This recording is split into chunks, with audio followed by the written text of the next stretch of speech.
아 이건 망했다. 다 실패했어요. 사실 다 실패했고 프리오더가 사실 모두가 제일 반대했던 아이디어였어요. 안녕하세요. 저는 명품 패션 프리오더 서비스인 디코드를 운영하고 있는 엔코드라는 회사의 대표 정준영입니다.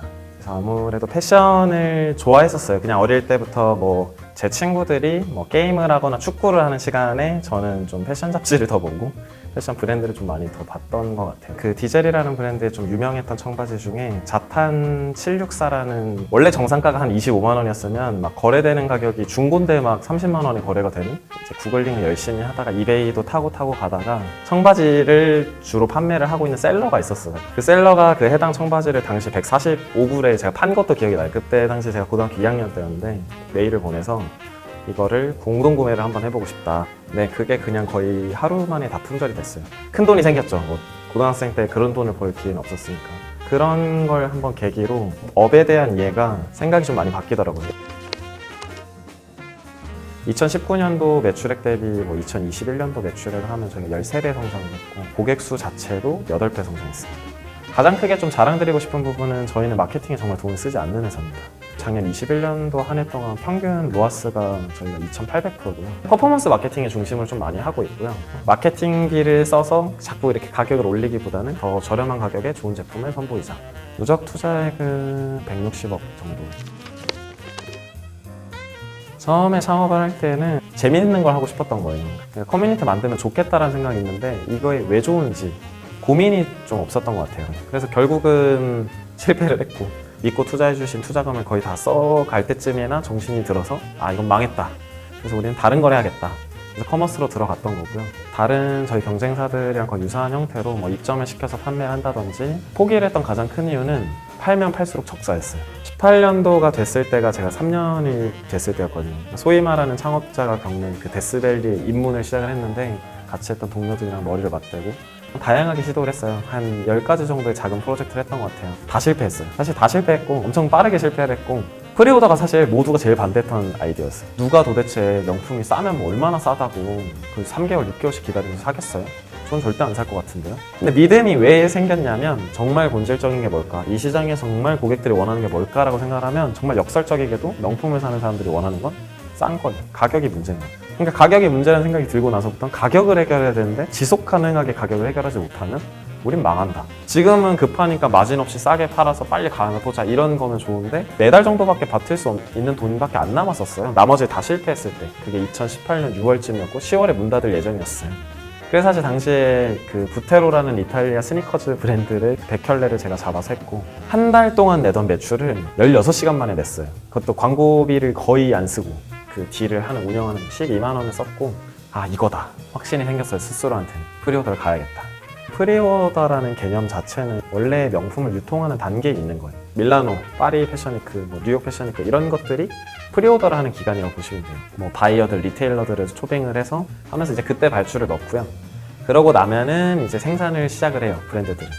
그리고 나서 6개월이 지나면은 그게 배송이 이제 각각의 나라나 각각의 가게, 매장들로 다 가게 되고 일반 소비자들이 백화점 가시면 아 고객님 이번 달 이게 신상이에요 하는 게 그렇게 오는 거예요. 그럼 저희가 고객들한테 설명드리는 부분은 이 가격이 저렴할 수 있는 이유에 대한 부분이고 이거는 사실은 고객님이 주문을 하셨고 프리오더로 구매를 해주셨기 때문에 고객님의 주문권 때문에 생산을 하는 거니까 재고 문제가 없고 고객님들도 저희한테 믿고 프리오더로 구매를 해주셨기 때문에 우리도 혜택을 돌려드리자 이런 컨셉이고요. 유럽 현지에서 신제품을 지금 나왔을 때 바로 사는 가격보다 20%, 25%, 30% 정도 할인이 되면 한국 판매가는 유럽 판매가의 1.3배수가 적용된 가격이니까 고객님들 입장에서 체감상은 거의 45%, 50% 차이 나는 효과가 생기는 거고요.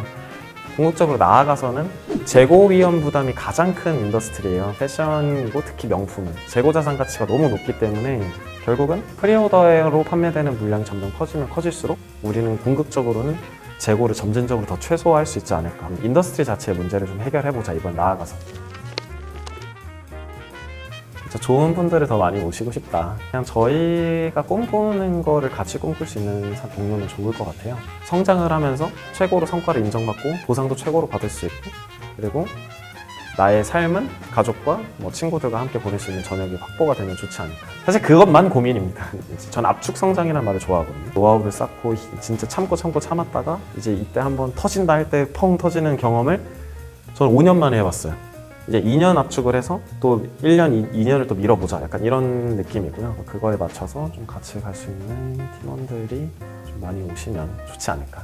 현재는 일본을 좀 제일 긍정적으로 보고 있고요. 초기 세팅 정도는 거의 끝나 있는 상태이고 오프라인 중심으로 소비를 한국보다도 더 보수적으로 하는 나라이긴 한데요. 저희 고객층 자체가 MZ세대가 거의 90% 가까이 차지하고 있기 때문에 마케팅이 전 덜 된다라고 생각이 좀 들긴 하거든요. 일본도 충분히 젊은 소비층 자체는 온라인으로 최적화를 되려고 하는 의지가 있을 것이다. 우리의 프리오더는 그런 부분을 굉장히 해소를 해줄 수 있지 않을까. 근데 당연히 명품 자체가 고관여 제품이기 때문에 고객에게 충분한 정보를 제공을 해야 된다고 생각을 하고 있어요. 분명히 상품 상세 페이지에 있어도 고객은 물어봐요. 좋아하는 브랜드 매장이 들어가면 그 매장 직원이 붙어서 고객님 뭐 찾으시는 게 있냐? 뭐 좋아하시냐? 이런 걸 물어보는데 그 경험을 사실은 채널톡을 쓰면서 거기다 녹인 거였어요. 실제로 상품 추천을 할 때도 되게 활용을 잘 했었던 것 같아요. 과거에 이 사람한테 어떤 상품을 보여주고 했을 때 구매로 이어졌는가 아니면 반응을 했는가들이 사실 그 채팅 그 하나의 대화 목록에 다 모든 게 남아있기 때문에 이제 응대를 오히려 조금 더 빠르고 정확히 해드릴 수 있는 게 좀 채팅 상담의 가장 큰 장점인 것 같아요. 보통 저희가 이제 시즌 따라 다른데 일 한 80건에서 100건 정도? 가장 많았을 때는 일 평균이 한 190건?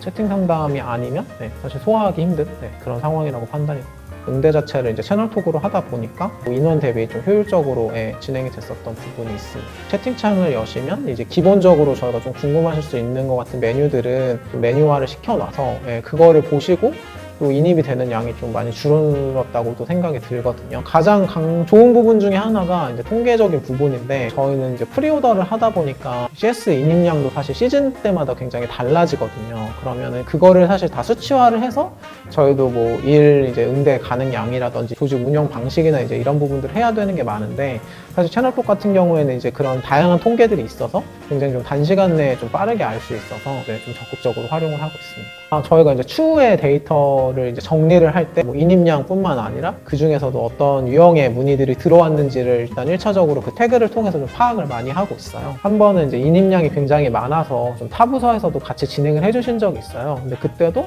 간단한 설명 드리고 나서 바로 응대를 하시는 데는 전혀 문제가 없어서 굉장히 직관적이고 빠르게 습득하기 쉽게 구성이 되어 있는 것 느꼈습니다.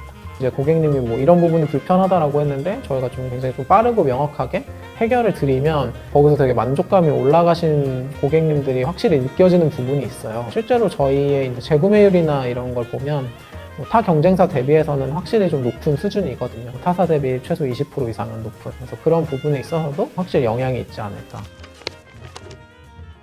저는 디코드가 했었던 것 중에 좀 가장 잘했던 것 중에 하나가 채널톡을 굉장히 초기에 도입을 해서 계속 운영을 했다고 생각을 해요. 왜냐하면 단순히 현재가 아니라 뭐 2, 3년 뒤를 예측을 해야 될 텐데 이 CS 인입이라는 건 사실 비례해서 올라갈 수밖에 없는 부분이고 이거를 정말 뭐 가장 효과적으로 그리고 고객의 만족도가 유지되면서 운영할 수 있는 툴은 저는 채널톡이라고 생각이 들거든요. 모든 기업에 좀 추천을 드려도 좋지 않을까.